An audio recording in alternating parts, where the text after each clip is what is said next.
When I started the new year, I was feeling completely burned out. I was overwhelmed with my work at the church. I had been at this church for almost 8 years, and there developed just a constant state of busyness where I was developing and maintaining new programs. And then at the end of the last year, our senior pastor retired, and we were all just wondering what this change was going to look like and how this would affect our roles at the church. But the truth is, I was also feeling quite spiritually numb.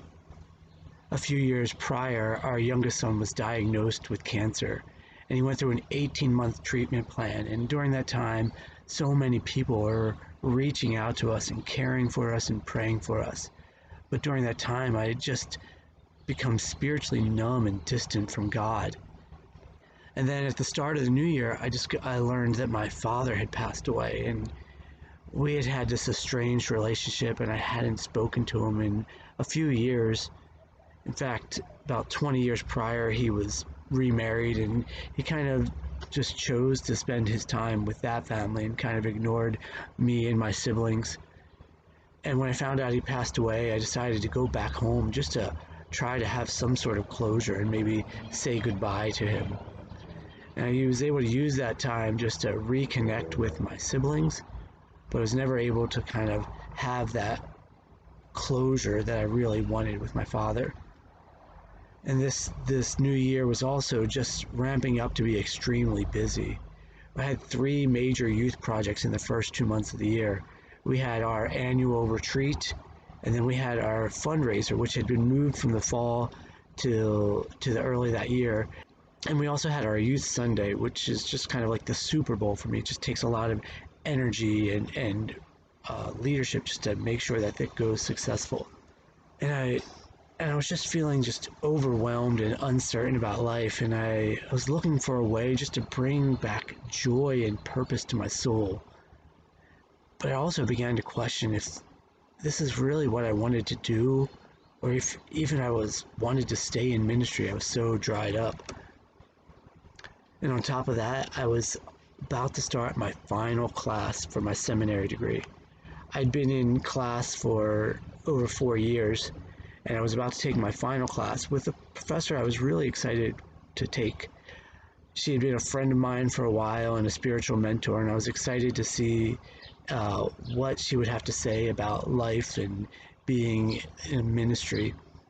And one of the core requirements for this class was that each week we were supposed to participate in some sort of spiritual practice, a type of prayer or worship that would help us connect with God and to deepen our faith. The first of those practices was something called a centering prayer. Now, this is an ancient Christian prayer that's been kind of redeveloped in the past few years. And all it is you take a simple word, yet something that's sacred, something that represents your desire for your relationship with God, and to spend time meditating only on that word and allowing that word to kind of filter through your thoughts and your feelings as you spend time with God and with that word. You allow God to mold your heart and to shape your soul. I knew I was feeling overwhelmed, so I thought I needed to spend time with God on the word peace. And as I began to close my eyes and meditate on that word, it soon began to shift. I realized that God wasn't asking me to think about peace. He was asking me to meditate on the word calm. You see, my heart was feeling overwhelmed, like that storm at the sea that the disciples were facing, and they rushed to wake Jesus up. I desperately needed Jesus to calm the storm that was going on inside of me. And as I meditated on that word calm, it reminded me of a song that I had heard many times. And in that song it says, "I have calmed and quieted my heart." And when I was done praying, I went back and found that song, and I realized it was called Psalm 131. And this is where my pilgrimage began. And since that point, I've been really diving into that passage, seeking out what God is saying to me through that. The thing is, it's a very short psalm. It's only 3 verses long, but as Charles Spurgeon says, it is one of the shortest psalms to read, but one of the longest to learn. And in those 3 verses, it's packed with truths about who we are, how we are prideful and arrogant people.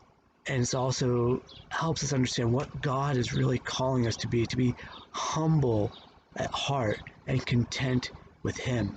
And it challenges us how to live out our faith, to be people that are full of hope in the Lord and to put our trust into God. And this is what this psalm says: Lord, my heart is not proud. My eyes are not haughty. I do not get involved with things too great or too wondrous for me. Instead, I have calmed and quieted my soul. Like a weaned child with its mother, my soul is like a weaned child. Israel, put your hope in the Lord, both now and forever. As Eugene Peterson says about this psalm, he says that Psalm 131 nurtures a calm confidence and quiet strength that knows the difference between unruly arrogance and faithful aspiration. It also knows how to discriminate between infantile dependency and childlike trust, and it challenges us to aspire and trust. So I want to invite you to join me on a pilgrimage through Psalm 131. It's a journey into calm, quiet, hope, and trust.